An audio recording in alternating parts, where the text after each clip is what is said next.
Hello, I'm Darryl Robert Schoon, and I'm here today with the esteemed, in my opinion, for a number of reasons, Ralph Terry Foster of Foster Coin and Stamp. Isn't that right? That's right. Okay. 38 years I've been here. 38 years in the business, in the coin business. Same location. Same location, gold and silver coins. Now, I would warrant that this is longer than any of us have been interested in the area of gold and silver. Though I did get into it in the late 70s, okay, on its run, when it was moving up. But still, your experience in this field is that of a coin dealer, okay? Yes. Now, what I want you to talk about first, because now there's a lot of talk on the internet, Ralph, about false coins, false bars, tungsten filled gold and silver. Now, is this something new? Is this something that's been around? And what I want to know is your advice on how to deal with it. It's nothing new. Lead or substances of less value to fill a coin goes back centuries ago. And then they milled the coins. They put little edges on the coins, and they drill through and replace the edges, and they take out. I've seen it performed on coins of about the size of a dime. Oh, really? Right, and then bars also. Okay. It's just a form of fraud that's been around for generations. Okay, so here we have a monetary instrument, all right, and of value. The instrument itself has value. It's gold or silver. Yes. So the way that they would do is they chip off the edges, clip the coins, all right, or fill them. Drill it and fill it. Drill and fill. Tungsten. Okay. Tungsten for the same specific gravities. Okay. Okay. So in other words, if you had a gold coin or a gold bar filled with tungsten, drilled out, filled with tungsten, it would have the same specific gravity as gold. So it would weigh exactly the same as the gold bar should weigh. Yes. Okay. How do you and other coin dealers protect themselves against this? And how would you suggest those buyers of gold and silver, gold to protect themselves? Well, the bars that I'll buy have all been tested by my friends or colleagues in the business who have instruments that'll test to see what's inside the bar. Okay. They're going to stay away from experienced coin dealers. Okay. I've had one coin, I spotted it instantly, and a police report was made within 30 seconds when a bogus coin came across my counter. Okay.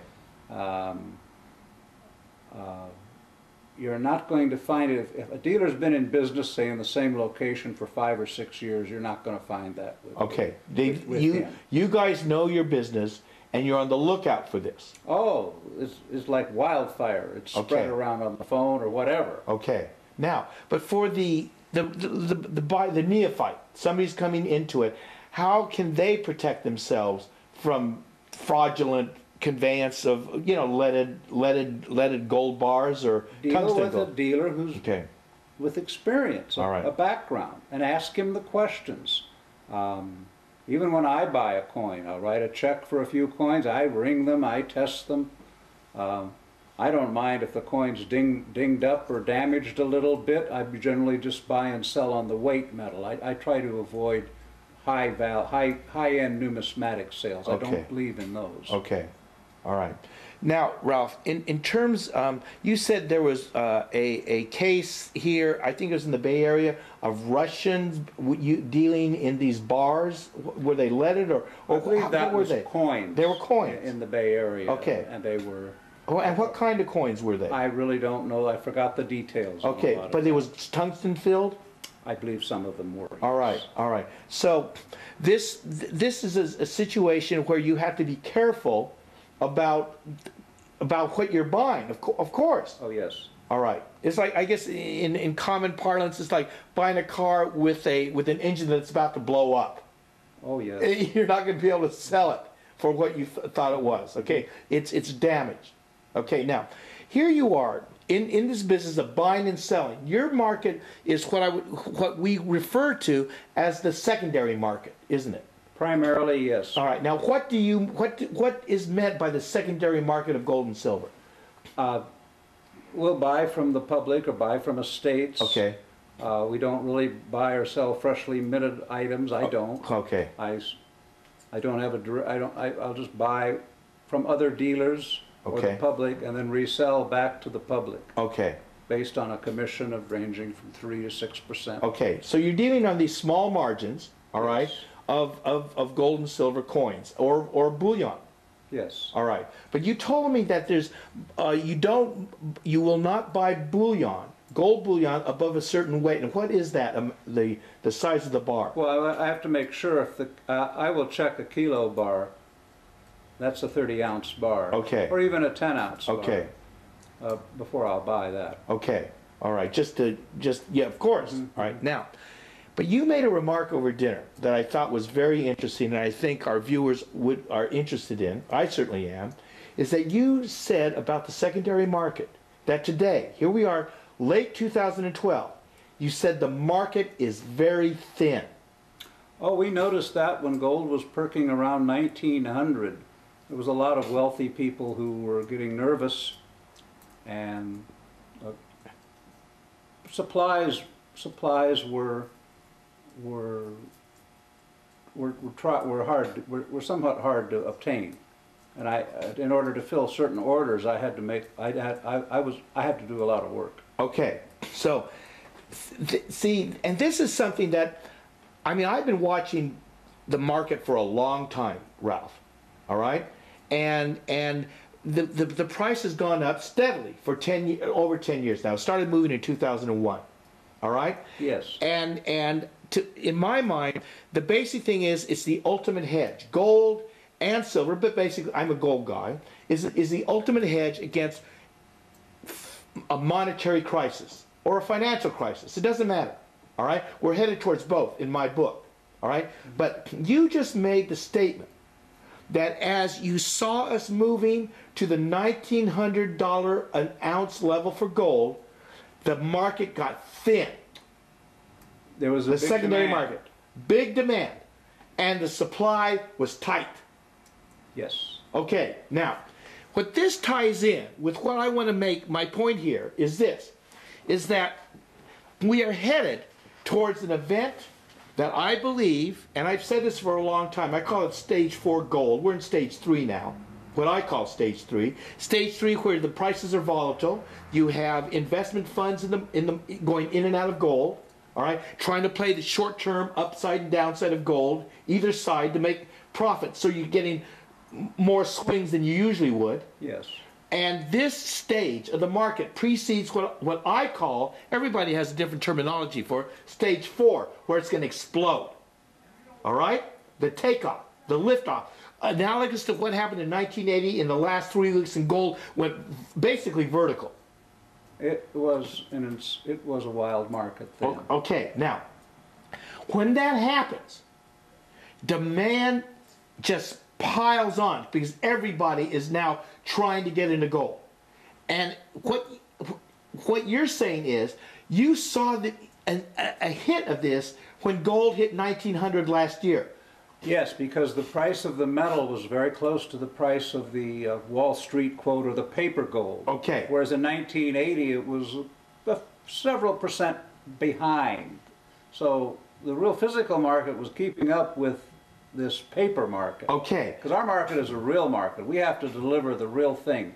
Day in and day out. Cash invoice. Cash on invoice. So it is the physical market. Yeah, we don't give you a piece of paper saying you own an ounce of gold. Yes. Like now, I have an article somewhere here, like what this MF Global, yeah, where all the gold vaporized, yeah, according to the Wall Street Journal. Yeah, yeah. So, but you just made a remark, and I want to move off of this. Yes. In 1980, when gold exploded, you said that the difference between the physical price and the paper price basically disappeared. Or is that what you were saying? No, 1990. 1990. 1980, okay. there was I think gold was 800. You could pick it up physical for about 657. Oh. Behind that was a short-lived market, though. It only had 800 and didn't stay there very long. I didn't stay there very long. It came down quickly. Yeah, quickly. Okay, but still, the paper price of gold was higher than the physical at that time. Okay, now you said when it hit the 1900 mark recently, In tandem. they were close. Oh, yes. Okay, they were close. All right? Yes. So, and what you saw then was when gold started moving quickly, there was less supply on the market and greater demand. A lot of people didn't want to commit a lot of supplies, it appeared to me. Okay. And So I had to lock in with my people on the phone orally, Okay. and with people I know that would deliver, Okay. that I've done business with for decades. Okay. They weren't willing to sell. When they had enough inventory, fine. Okay. They have to make their positions flat. Okay. Okay. So what I see what we're headed towards, Ralph, is a day which we hit what I could call the tipping point. All right? Yes. I'll call it the tipping point. The tipping point when the retail investor, when there's a crisis so big that the rush to gold happens, and when this happens, the dealers aren't going to sell. That could happen, or the spreads would be prohibitive, of horrible spreads. Okay. I mean, it has happened in the past historically. You certainly have a considerable historic precedent for what you just said. Okay. Now, this is my belief, and this is why I stay in touch with Ralph. Because you have your finger on the market in a way that those of us who deal with gold or silver, we don't understand. It's not a day-to-day thing, okay? It is a day-to-day thing with you. Sometimes late at night, too, I have to get up at 2, 3 in the morning to see what's happening. Yeah, happening in the market. China and Hong Kong. Yes, it's moving like that. So, this reinforces my belief that there's coming a time, sooner rather than later, when those who think about buying gold are going to think about it at the same time everybody else is. That's a bad time to buy gold. You could find yourself paying horrible premiums. Accumulate ounces. Okay. So you're saying as we're approaching this time, the best thing to do is just constantly buy into the market. If you have a certain amount of fiat net worth you want to convert into gold, just do it. Okay. Don't try to outthink these markets. You'll never win. Okay. Okay. You heard it. Ralph Foster. Thanks, Ralph.